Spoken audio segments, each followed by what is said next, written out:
An excerpt from Neville Goddard's talk, Affirm the Reality of Our Own Greatness. In the creation of a new way of life, we must begin at the beginning, with our own individual regeneration. The formation of organizations, political bodies, religious bodies, social bodies is not enough. The trouble we see goes deeper than we perceive. The essential revolution must happen within ourselves. Everything depends on our attitude towards ourself.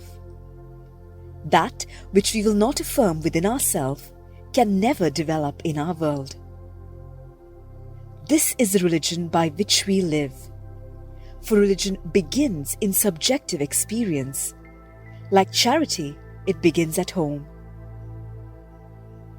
Be ye transformed by the renewing of your mind is the ancient formula, and there is no other.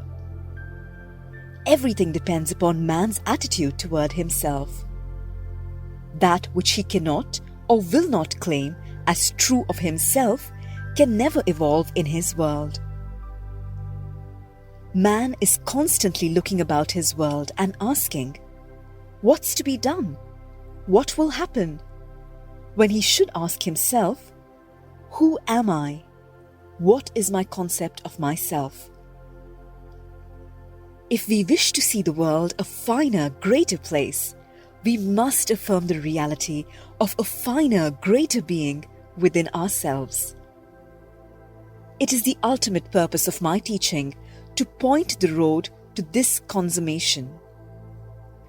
I am trying to show you how the inner man must readjust himself.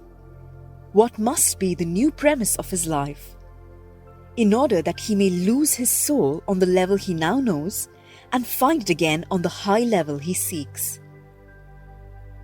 It is impossible for man to see other than the contents of his own consciousness, for nothing has existence for us save through the consciousness we have of it. The ideal man is always seeking a new incarnation, but unless we ourselves offer him human parentage, he is incapable of birth. We are the means whereby the redemption of nature from the law of cruelty is to be effected. The great purpose of consciousness is to effect this redemption. If we decline the burden and point to natural law as giving us conclusive proof that redemption of the world by imaginative love is something that can never come about, we simply nullify the purpose of our lives through want of faith. We reject the means, the only means whereby this process of redemption must be effected. The only test of religion worth making is whether it is trueborn, whether it springs from the deepest conviction of the individual, whether it is the fruit of inner experience. No religion is worthy of a man unless it gives him a deep and abiding sense that all is well, quite irrespective of what happens to him personally. The methods of mental and of spiritual knowledge are entirely different. For we know a thing mentally by looking at it from the outside, by comparing it with other things, by analyzing and defining it. Whitehead has defined religion as that which a man does with his solitude. I should like to add, I believe it is what a man is in his solitude. In our solitude, we are driven to subjective experience. It is then that we should imagine ourselves to be the ideal man we desire to see embodied in the world. If in our solitude we experience in our imagination what we would experience in reality had we achieved our goal, we will in time become transformed into the image of our ideal. Be renewed in the spirit of your mind. Put on the new man. Speak every man truth with his neighbor. The process of making a fact of being a fact of consciousness is by the renewing of our mind. We are told to change our thinking, but we can't change our thought unless we change our ideas. Our thoughts are the natural outpouring of our ideas, and our innermost ideas are the man himself. The end of longing is always to be, not to do. Be still and know, I am that which I desire. Strive always after being. External reforms are useless if your heart is not reformed. Heaven is entered not by curbing our passions, but rather by cultivating our virtues.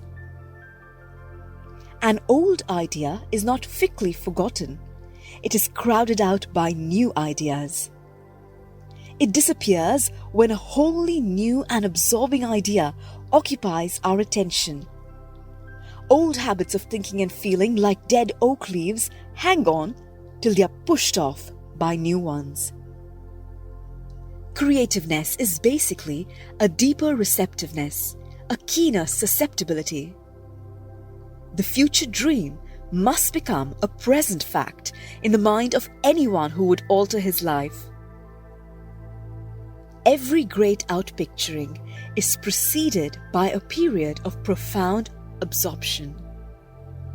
When that absorption is filled with our highest ideal, when we become that ideal, then we will see it manifest in our world, and we realize that the present does not recede into the past, but advances into the future.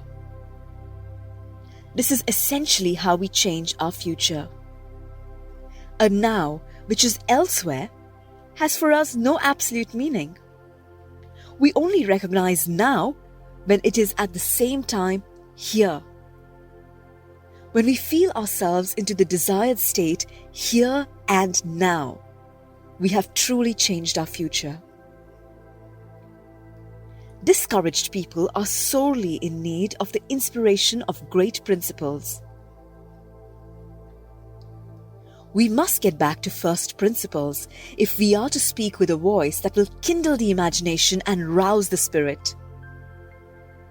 Again, I must repeat, in the creation of a new way of life, we must begin at the very beginning, with our own individual regeneration. Man's chief delusion is his conviction that he can do anything.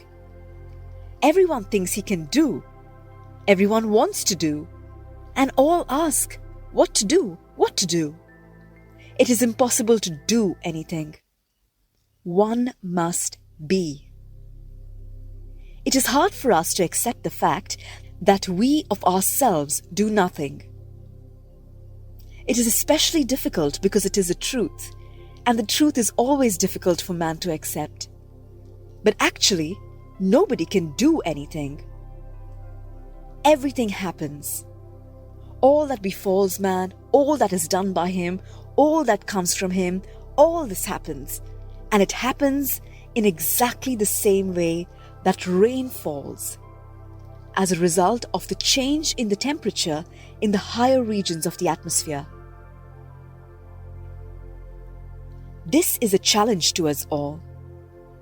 What concept are we holding of ourselves in the higher regions of our soul? Everything depends upon man's attitude towards himself.